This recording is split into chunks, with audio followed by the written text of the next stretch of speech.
Cyber attacks are rising sharply, with major retailers, car makers and even airports hit.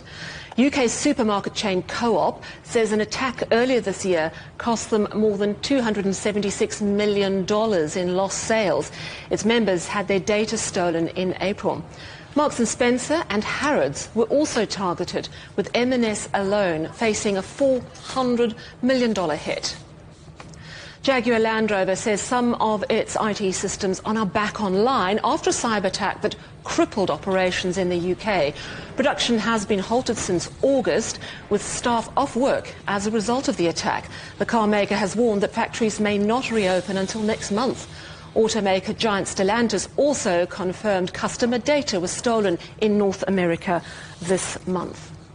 And in Europe, a UK man has been arrested over a ransomware attack that caused major airport delays at Heathrow, Brussels, Berlin and Dublin. Britain's National Crime Agency says the man in his 40s is out on bail as investigations continue. Glenn Wilkinson is CEO of Agger Labs. That's a British cybersecurity company. Yeah, so the surge in attacks is largely down to two large factors.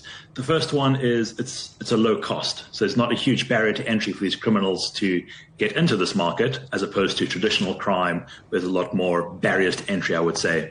And the other possibly bigger component is almost the industrialization of the underground economy. So these cyber criminals have entire underground markets where these ransomware gangs supply the ransom software. We have things called ransomware as a service now. We can go onto the dark web and you can join an affiliate program to get access to ransomware. You don't even have to write it. You can buy access to already compromised systems via initial access brokers. And then there are support channels and chat channels. So it's a very almost well-oiled, efficient, sophisticated criminal network. And it's really pushing almost pushing the criminal envelope in these types of attacks. Has the rise of AI in the last few years played any part in these attacks? Yeah, so the AI question is an interesting one. I would say to a small degree at this stage, it's facilitating these types of attacks, and that component comes in almost indirectly. So maybe it's the spear phishing emails, which are, they have better wording or better language, or the landing pages to trick you. AI has assisted in making those. So there's some kind of almost indirect upskilling of the lower levels of various hacker groups. In terms of enhancing the capability of those groups that are already quite capable, we're not seeing too much of that. The one interesting thing that we have seen is a new variant of ransomware that came out recently. It was discovered by ESET, and it was called, well, they named it Prompt Lock.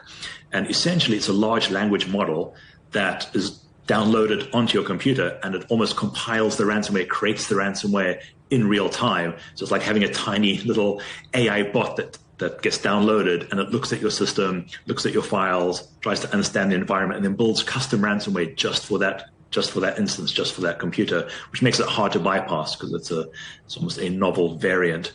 I think moving forward, we'll probably see AI playing a much more fundamental part, where it's upskilling capabilities, allowing autonomous large-scale, almost breadth of attacks. One human can only do so much damage, but 1,000 bots can probably spread that damage.